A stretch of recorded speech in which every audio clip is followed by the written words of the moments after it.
वहां हिंडन एयरबेस पर जहां शेख हसीना पहुंची हैं, वहां पर बहुत सारे पुलिस अधिकारी पहुंच चुके हैं। वहां हिंडन एयरबेस पर शेख हसीना पहुंची हैं, ये खबर आ रही है। और उनका जो विमान है वो तकरीबन 5:35 पर पहुंचा और उसके बाद वहां पर सिक्योरिटी ऑफिशियल्स, मिलिट्री ऑफिशियल्स इस वक्त हिंडन एयरबेस पर मौजूद हैं, जो खबर आ रही है। तो ये लगातार आपको ब्रेकिंग भी देते रहेंगे। लेकिन इस बीच एक और सवाल जो हम पूछ रहे हैं, वो सवाल ये कि वहां पर अब बांग्लादेश में लोकतंत्र होगा या फिर एक अलग सरकार बनाने की कोशिश हो रही है, या फिर एक मिलिट्री को? क्योंकि बार बार शेख हसीना की तरफ से कहा जा रहा है, उनके बेटे की तरफ से कहा जा रहा है कि किसी भी सरकार को बनाने की कोशिश बांग्लादेश के रास्ते में एक बहुत बड़ा रोड़ा होगी, क्योंकि वहां पर आप बांग्लादेश की चुनी हुई सरकार को हटाकर दूसरी सरकार नहीं बना सकते हैं। समरपाल तूर सर, आप बताइए जरा, ये कि बांग्लादेश में इस वक्त आपको लग रहा है कि एक अलग सरकार बन पाएगी, जो कि कहा जा रहा है?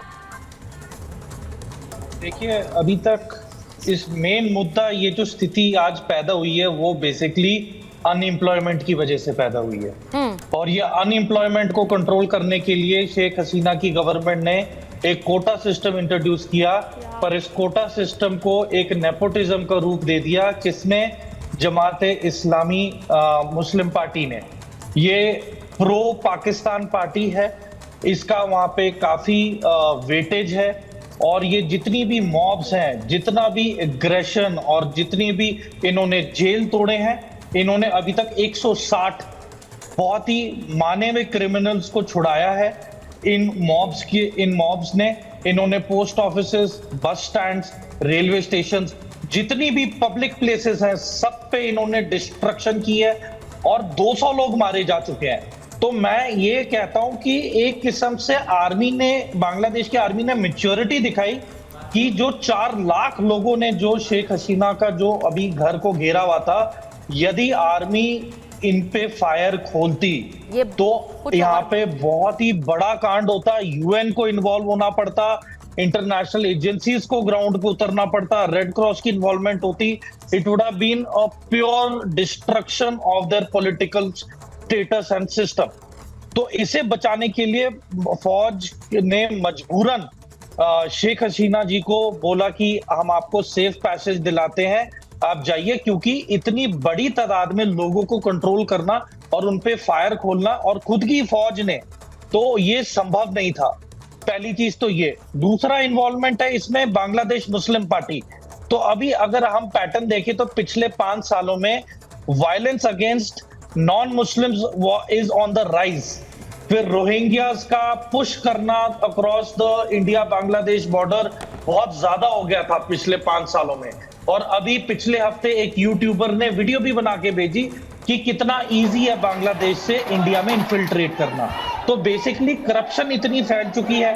देखिए, मैं एक और बड़ी खबर आपको बताऊं कि शुवेंदु अधिकारी ने क्या कहा है। अगर हम वो चला सकते हैं स्क्रीन पर तो चलाइए जरा। शुवेंदु अधिकारी ने एक बहुत बड़ी बात कही है। उन्होंने कहा कि 1 करोड़ हिंदू रेफ्यूजी पश्चिम बंगाल में आने वाले हैं। मैं गवर्नर से और पश्चिम बंगाल की मुख्यमंत्री से आग्रह कर रहा हूं कि इसके लिए तैयारी कर ले।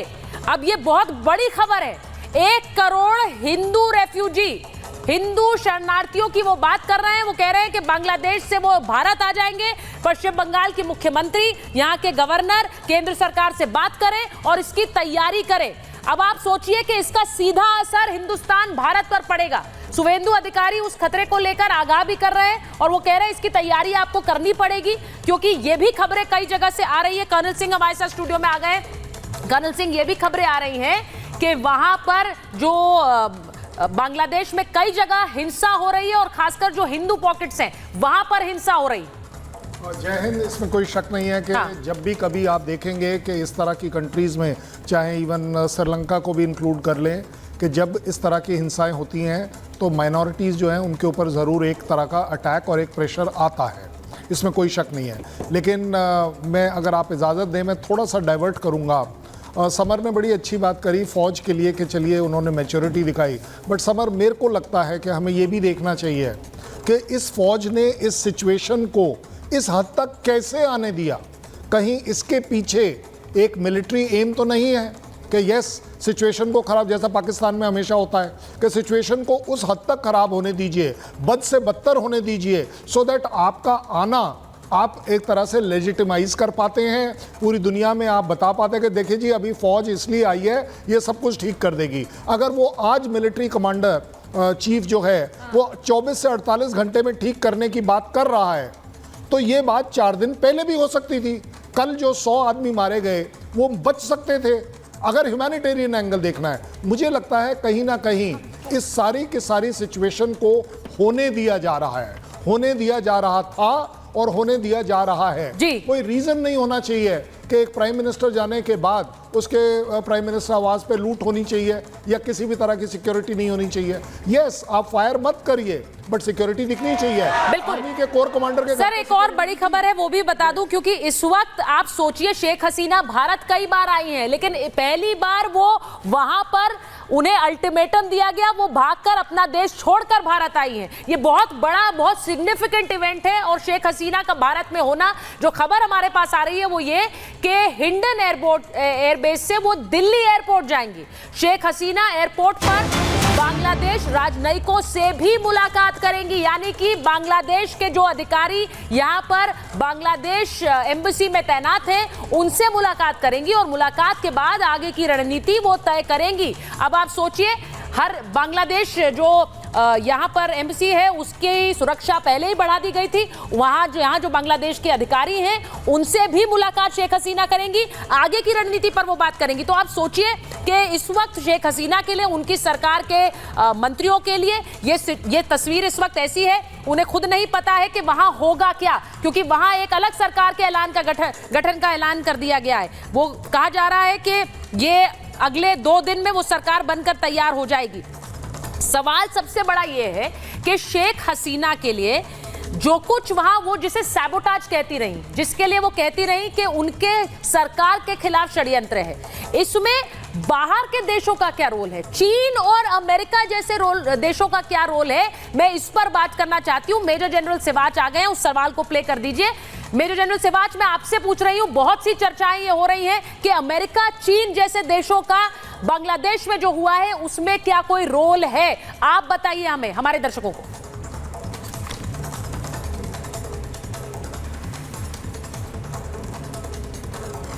मेजर जनरल सिवाच की आवाज नहीं आ रही है? ठीक है, मैं वापस आऊंगी, मेजर जनरल सिवाच के पास वापस आऊंगी, उनकी आवाज नहीं आ रही है। अगर जीडी बख्शी सर हमारे साथ जुड़ गए हैं, मैं एक बार कर्नल नैन आपसे पूछूंगी, आपको लग रहा है, क्योंकि बहुत से लोग कह रहे हैं अमेरिका बेसिस बनाना चाह रहा था, चीन भी बांग्लादेश के साथ बहुत खुश नहीं था, क्या ये एक एक्सटर्नल और इंटरनल दोनों फैक्टर्स की वजह से आई तस्वीर है जो बांग्लादेश में हो रहा है?